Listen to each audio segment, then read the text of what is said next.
Hello friend, welcome back to my YouTube channel. My name is Amit Verma. आज के इस video में हम पढ़ेंगे क्लास 11 का चैप्टर नंबर 6 जिसका नाम है subsidiary book 2।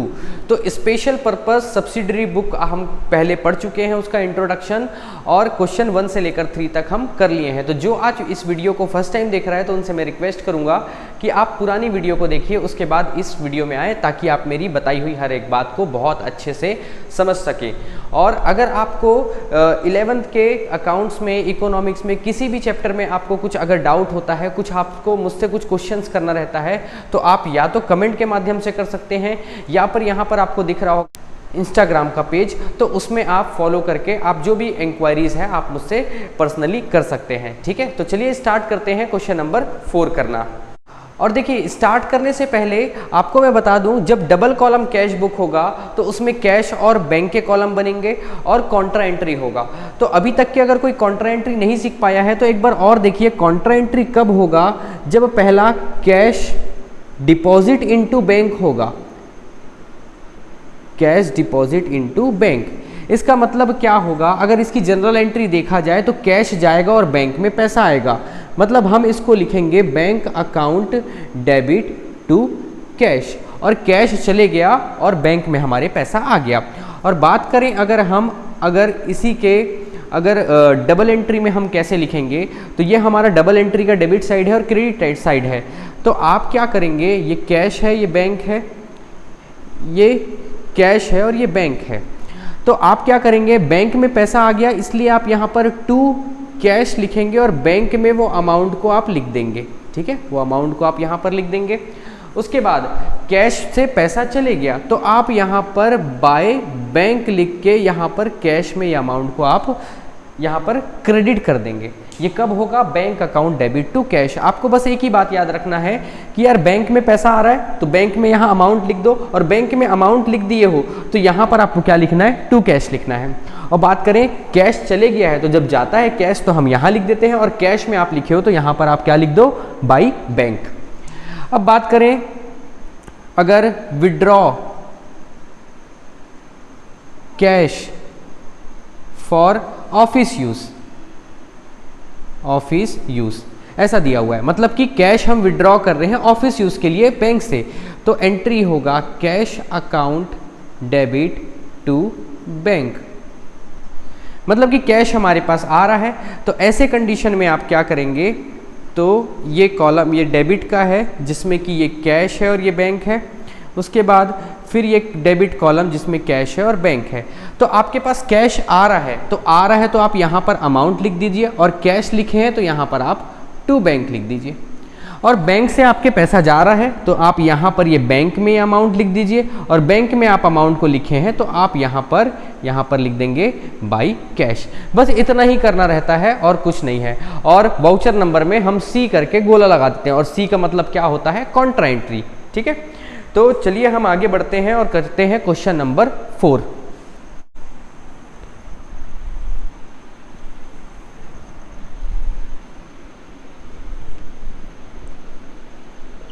Date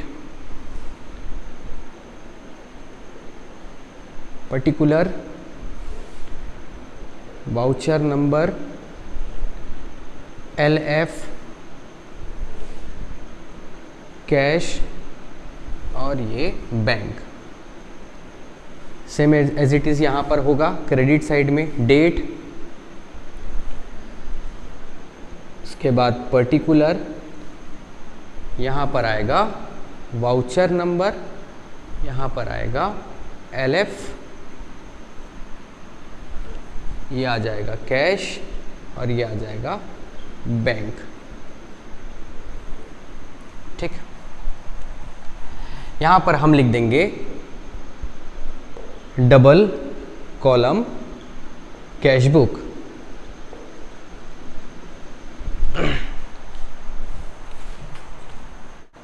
question number 4, enter the following transaction in the cash book with cash and bank column. तो कैश और बैंक कॉलम को हम क्या बोलेंगे? डबल कॉलम कैश बुक बोलेंगे। उसमें कैश और बैंक का अलग अलग कॉलम बनेगा।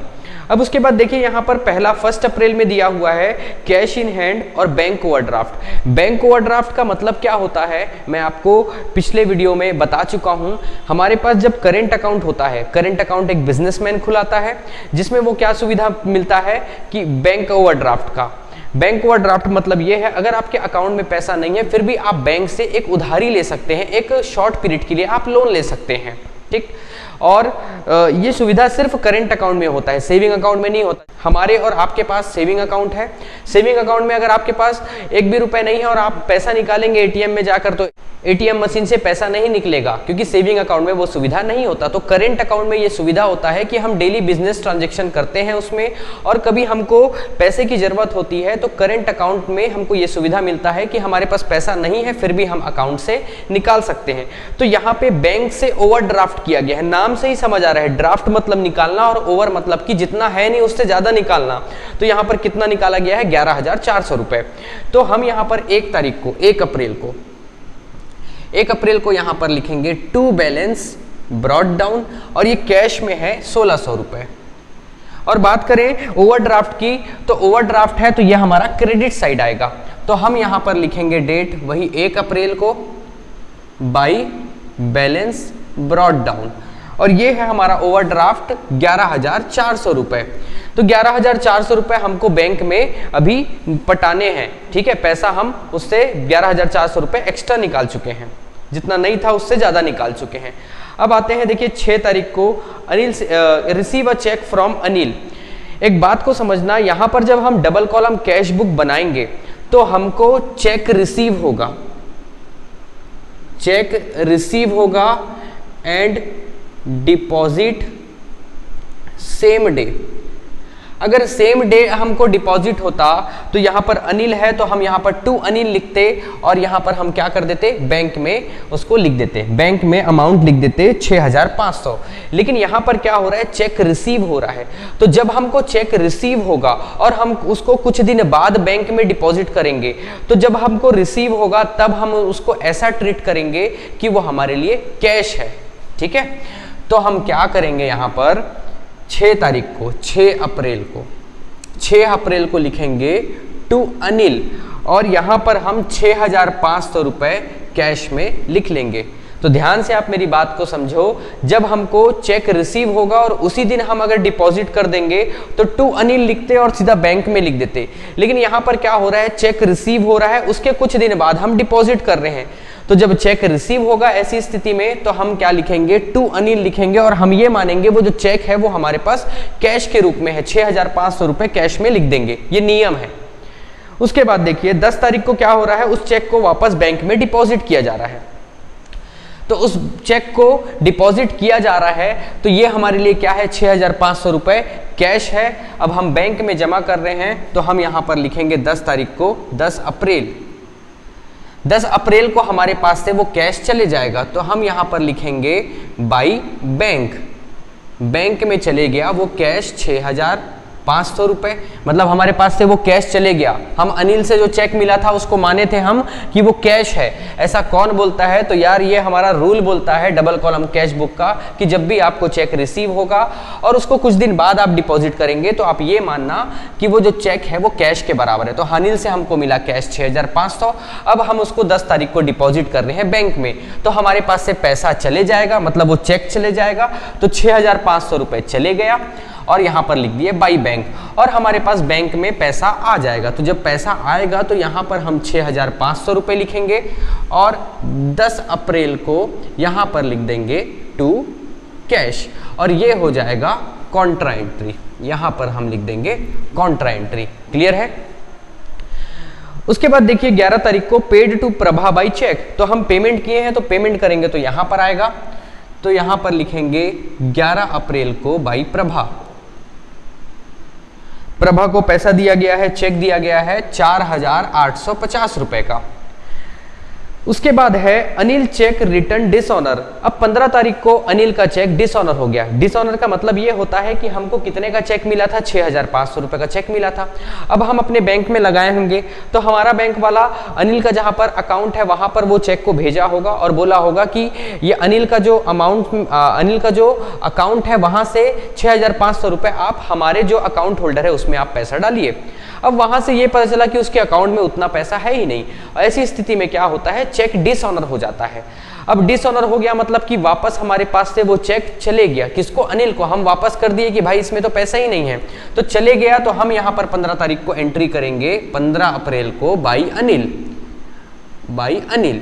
तो बैंक में हमारे पैसा चले गया था तो उसको हम यहां पर कर देंगे अनिल, ये हो जाएगा 6,500 रुपए। उसके बाद है 20 तारीख को withdraw from bank for office use.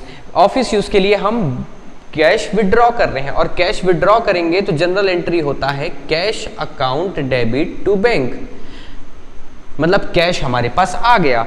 यहां पर अमाउंट है 500 रुपए, तो 500 रुपए हमारे पास कैश में आएगा तो यहां पर हम लिख देंगे 500 रुपए आ गया और कैश में लिखे हैं इसलिए हम यहां पर लिख देंगे टू बैंक। और यहां पर डेट जो है वो 20 तारीख है, 20 अप्रैल। समझ पा रहे हो आप मेरी बात को। Cash account debit to bank, हम क्या किए हैं, विड्रॉ किए हैं कैश ऑफिस यूज के लिए, तो जनरल एंट्री बनता है cash account debit to bank, मतलब कि कैश हमारे पास आएगा।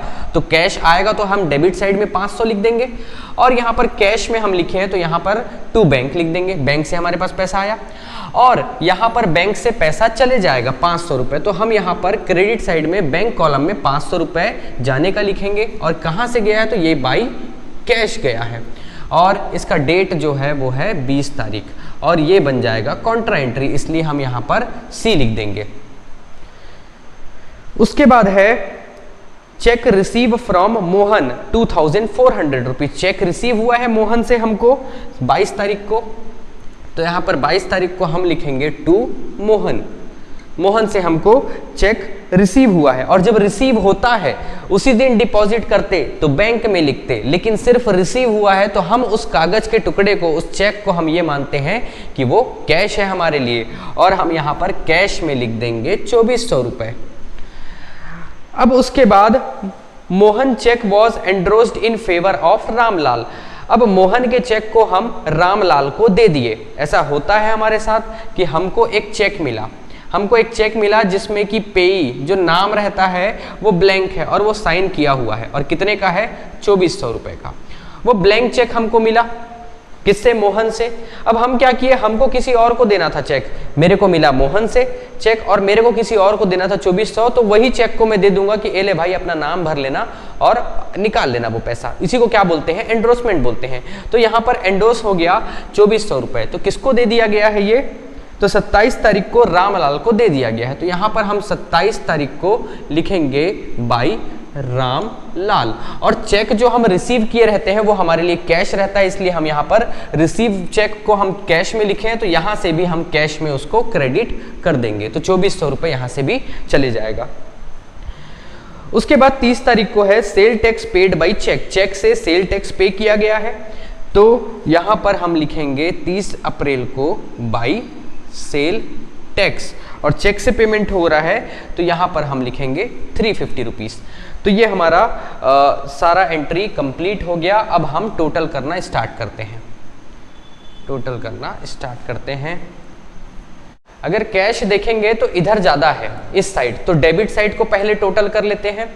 तो ये 6,500 और 500 हो जाएगा 7,000 और 7,000 में 2,000 जोड़ेंगे तो ये हो जाएगा 9,400 और 9,400 में 1,600 ये 11,000। तो 11,000 ये डेबिट साइड का टोटल हो रहा है 11,000। क्रेडिट साइड भी हम 11,000 ही लिख देंगे और 11,000 में हम इस वैल्यू को माइनस कर देंगे तो ये हो रहा है 6, ये हो जा रहा है आपका 2,100 रुपए। तो यहाँ पर 2,100 रुपए बैलेंस आ रहा है तो हम यहाँ पर लिखेंगे by balance carried down 2,100 rupees. और अगर रही बात डेट की तो डेट क्या लिखना है, तो इस मंथ का लास्ट डेट जो रहेगा उसको हम लिखेंगे। तो अप्रैल का जो लास्ट मंथ होता है, तो अगर आपको पता नहीं है कि कैसे कैलकुलेट किया जाता है तो हाथ को रख के कैलकुलेट किया जाता है। ये उभरा हुआ जो पार्ट है वो आपका जनवरी कहलाएगा और ये 31 का होगा, तो ये जनवरी 31 है, फिर फरवरी, फिर मार्च फिर 31 है। इस तरीके से आप इसको कैलकुलेट कर सकते हैं। तो देखिए जनवरी, फरवरी, मार्च, अप्रैल, ये अंदर आ रहा है अप्रैल, तो ये 30 का महीना होता है। तो आप क्या करेंगे, यहाँ पर 30 अप्रैल डाल देंगे। तो महीने का लास्ट डेट आप यहाँ पर कैरिड डाउन में लिख देंगे 2100 रुपये।